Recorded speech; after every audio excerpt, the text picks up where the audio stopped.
If you're in the police promotion process or you're preparing for the police promotion process, you won't have failed to notice the sort of reports that exist every day in the newspapers right across the United Kingdom about police officers being dismissed for gross misconduct.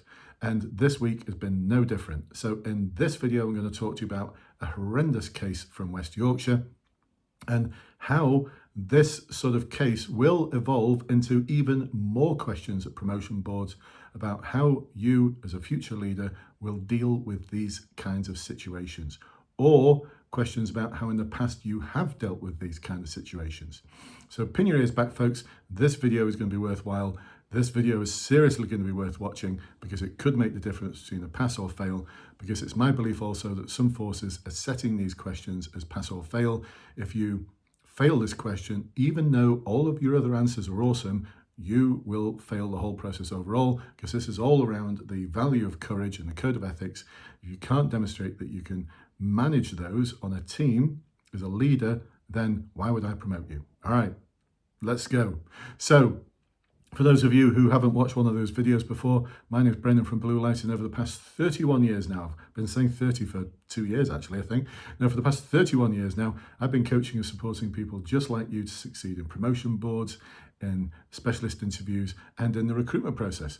And I've actually got an amazing team around me now of coaches who, like me, all gave their time to serve others whilst they were in the police service, to coach them to success, not because they had to, but because they wanted to. And we've got that amazing experience.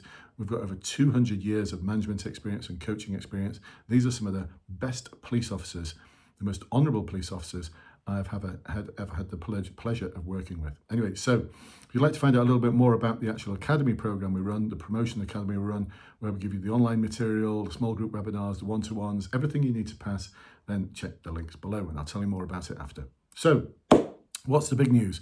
Well, I've got my Google alert set to police misconduct. So every day I get emails from Google to say, there's this article, there's this article, and this article. And this week there was a horrendous example of behaviour within a team from West Yorkshire Police, where the team's pretty much just been decimated because all of them have been dismissed. Several officers faced a group gross misconduct hearing and were dismissed. I suspect there were also officers in the background serving papers for misconduct because they didn't do anything. But as a future leader, there's no excuse. You've got to tackle this kind of behaviour. You've got to make sure you prevent it from happening. I'm going to talk to you about 3 different ways you can do that as well in this video. So the actual case itself revolves around the several officers in a WhatsApp group, and won't be the first time that people have been caught out by WhatsApp groups. My recommendation is just don't belong to any WhatsApp groups, because you could get caught out in the sort of crossfire from several years ago. I mean, it might be 7 years in the future and you're going for promotion to inspector, and suddenly it's found and discovered that now today you were in a WhatsApp group where something happened that you should have reported and you didn't, and then that's it. Your career prospects have been smashed to smithereens and you're getting served with misconduct papers. Don't let that be you. Anyway, back to the actual case itself. So the defence was dark humour. That just doesn't wash anymore. This actually, when you looked at some of the comments, was it was described actually by the barrister as routine misogyny, casual racism, bullying, victim blaming. Now, a couple of things there. Misogynistic behaviour, how does that ever, well, I suppose it could become routine. It's just like so prevalent, it's just routine. Not sure about casual racism though. I mean, behaviour is either racist or it's not racist. Not sure about casual racism, but we'll explore that another time. And so the behaviour, I mean, look up the article, just search up gross misconduct, West Yorkshire Police, WhatsApp, and it'll sure to bring up this article. Read it for yourself, because this is the kind of scenario that you might be given. You're a new leader, inspector or sergeant, assigned to a team at wherever division, and you discover there's a WhatsApp group and you're invited to join it. And when you do join it, you find that within it are comments that are bullying, misogynistic, racist. What are you going to do? So there's one question you could get asked, a scenario one. Or you might get asked a question, so as a leader in the past, now you might be thinking, oh, PC to sergeant, I've not been a leader yet. No, that's not going to work. As a constable, you're still a leader. And if you want to be a sergeant, you better step up. You've got to step up and have some answers to these sort of questions.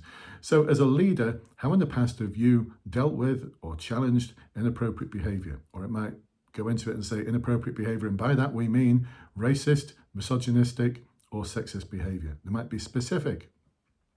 So there's a rear-facing question. So we've got scenario-based, rear-facing question, and here's the sort of question that people really struggle with this, forward-facing question.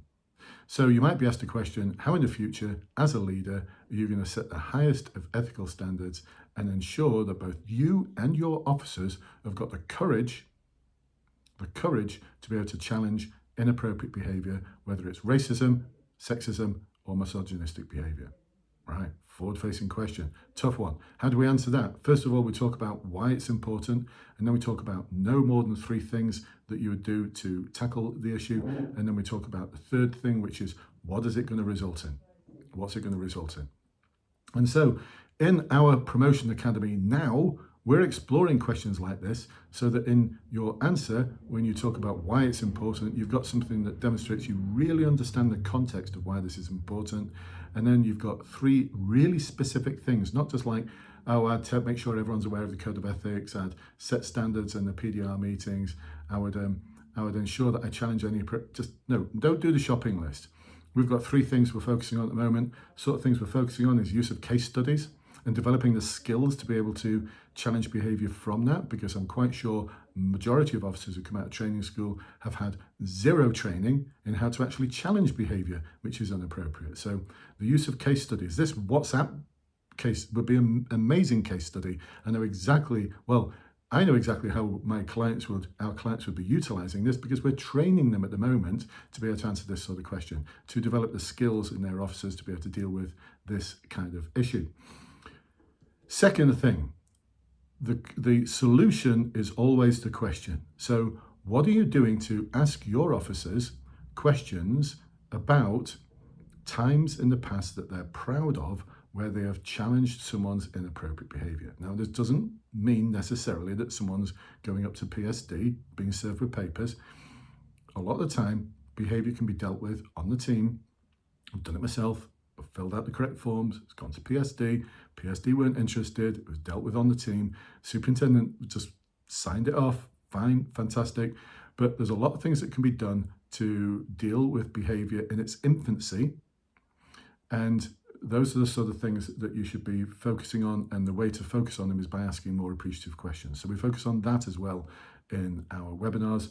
And the third thing we're looking for is I've actually set our promotion candidates a challenge, because when was the last time you heard of anyone being given a good work minute or commendation for challenging someone's behavior when it needed challenging, whether it goes to PSD or it doesn't, but it needed challenging, and they had the moral conviction, the moral fiber, and the courage to be able to have that difficult conversation with the individual concerned or individuals concerned and follow it through as per the code of ethics that talks about if you witness behavior which is inappropriate or is any form of misconduct, you're required, and this is actually the law of the land, because the code of ethics is the law of this land, you're required to challenge it, question it, and report it. So all we're doing is valuing what people are meant to be doing anyway, what they're required to do by law.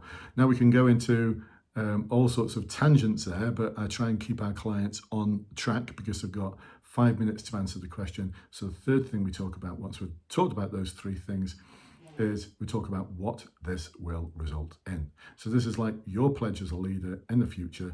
This is what you're going to get. This is what you're going to get with me. This is the value I'm going to add. And this is something I talk about with our clients all the time. In your interview, it's not just a game. It's not just, talking about phrases from the CVF.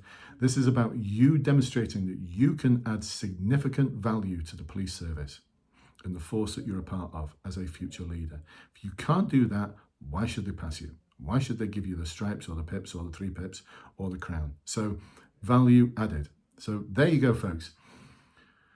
A little bit of a tour around how you would deal with those sort of issues. If you want to find out how you could deal with those issues on a board in far more depth to add that kind of value, then check the link below.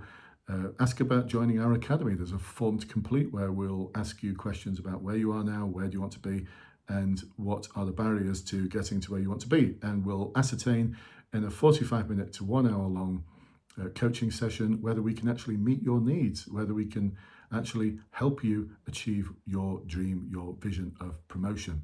Now, it's not for everyone. You know, you will get a lot of value and clarity out of this call, but it's not for everyone. Just because you've got a credit card in your pocket doesn't mean to say we're going to offer you this service. I mean, check our Trustpilot reviews for the sort of standards that we set. If this isn't a good fit for you for any reason, we will tell you and we'll point you in the right direction. If it is a good fit for you and you feel as though we're a good fit for you, then we can talk about joining the academy. But like I said, just because you're breathing and you've got a credit card in your pocket does not mean to say that we'll accept your money.